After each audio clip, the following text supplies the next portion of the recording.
What happens when you see something you can't explain, something that changes your world forever? These are the alien encounters that didn't just make headlines, they changed lives. In an instant, the ordinary is shattered by an object, a presence that simply shouldn't exist. The witnesses are left with a truth that defies explanation, a memory burned into their minds. From schoolyards in Africa to highways in Kentucky, these are not tales for attention, but deeply personal accounts from ordinary people thrust into the extraordinary. Their stories challenge our understanding of reality and force us to confront the possibility that we are not alone. If you're ready for the truth, hit subscribe and let's begin. Our journey begins in Zimbabwe, September 16, 1994, at the Ariel School near Harare. During morning break, over 60 children, ages 6 to 12, witnessed something extraordinary. Silvery, disc-shaped craft appeared above the playground, maneuvering silently. One craft landed just beyond the school's boundary. A ramp opened and a small figure emerged. The children described a being about 1 meter tall, with a slender neck, long black hair, and enormous dark eyes. It wore a tight black suit and seemed to glide over the ground. For several minutes, the being simply observed the children, who stood frozen in a mix of terror and curiosity. Many reported a telepathic connection, receiving messages about environmental destruction and the dangers of technology. When the being returned to its craft and ascended, the children ran to find adults, desperate for validation. The story quickly attracted international attention. Harvard psychiatrist Dr. John Mack traveled to Zimbabwe, interviewing the children and collecting their drawings, nearly identical depictions of the craft and being. Decades later, many witnesses still recall the encounter vividly. Their stories have not changed. The Ariel School Incident stands out for its number of witnesses, their youth, and the psychological depth of the encounter. For those 62 children, the world became a much larger, more mysterious place that day. Their shared memory remains a powerful testament to an event as real as the African sun under which it occurred. Sometimes the most profound mysteries are lived by the most innocent among us. The truth for them is undeniable. Now, to a dark Kentucky road, January 6, 1976. 3 women, Mona Stafford, Louise Smith and Elaine Thomas, were driving home after a birthday dinner. A brilliant, disc-shaped object appeared, hovering silently and bathing the landscape in an eerie glow. The car was engulfed in blue light, lifted from the pavement, and the women lost control. Their next memory, back on the road, disoriented, with 80 minutes unaccounted for. They arrived home with burn-like marks on their necks, inflamed eyes, and a car covered in strange metallic dust. The women, respected in their community, were reluctant to speak, fearing ridicule. But the physical symptoms and memory gaps were undeniable. Investigators from the Mutual UFO Network and APRO took up the case. Under hypnosis, all 3 described being taken aboard a craft, examined by tall, emotionless beings with large eyes and long fingers. The procedures were clinical and terrifying, leaving lasting trauma. Their accounts were consistent, each corroborating details of the ship and their captors. The aftermath was profound: post-traumatic stress, anxiety, and a persistent fear of the dark. Mona reported strange phenomena at home, poltergeist-like activity. The women avoided publicity, seeking only understanding and peace. Their story is not one of adventure, but of trauma and a lifelong struggle to reclaim normalcy. The Kentucky abduction remains one of the most compelling cases. Multiple witnesses, missing time, physical evidence, and consistent testimony. It forces us to confront the darker side of the unknown, encounters that are not always benign. For Mona, Louise, and Elaine, the sky became a source of fear, not wonder.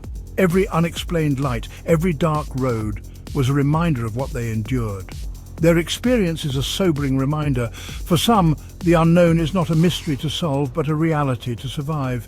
The incident left scars, physical and emotional, that never fully healed. Their testimony stands as a warning. The unknown can change everything. They never sought the spotlight, only answers. Their story endures as a powerful account of an encounter that defies explanation. The Kentucky abduction is a case that refuses to fade. It challenges us to listen and to believe. For these women, the truth is inescapable, and for us, it's a mystery that lingers. Next, we travel to Melbourne, Australia, April 6, 1966.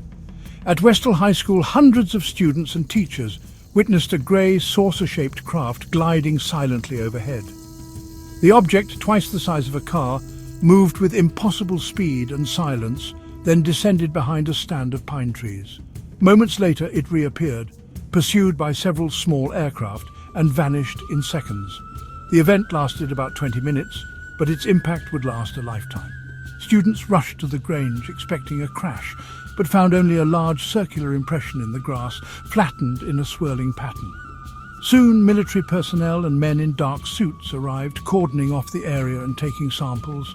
The headmaster gathered everyone, warning them not to speak about what they'd seen, threatening punishment for breaking the silence.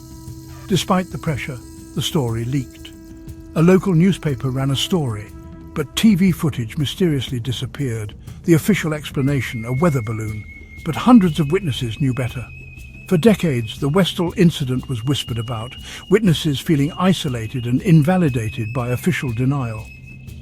Many were reluctant to speak, fearing ridicule or repercussions. In recent years, researchers tracked down witnesses, now adults whose accounts remained consistent after 40 years. They described the metallic craft, the silent flight, the pursuing planes, and the military cover-up. The emotional impact was still raw awe, fear, and anger at being told to deny what they saw. Coming forward was cathartic, a way to reclaim their truth. The Westall UFO sighting is a classic mass witness event, made more mysterious by the official campaign of silence. Over 200 people saw something extraordinary that day. The military's involvement and the suppression of evidence only deepened the mystery. Why go to such lengths to hide a weather balloon? The legacy of Westall is a testament to the power of shared experience against official denial. It highlights a global pattern, extraordinary events, followed by efforts to control the narrative and discredit witnesses. For the students and teachers of Westall, April 6, 1966, was the day the world became far more mysterious. Their story is a reminder. Sometimes the truth is hidden in plain sight. The Westall incident endures as one of Australia's most significant and enigmatic UFO cases. The witnesses never forgot what they saw, and neither should we. The mystery remains. 2004 Pacific Ocean, 100 miles off San Diego. The USS Nimitz carrier group was running training exercises. For days, radar operators tracked strange objects, appearing at 80,000 feet, dropping to 20,000, hovering, then vanishing. On November 14th, two FA-18 Super Hornets, led by Commander David Fravor, were sent to investigate.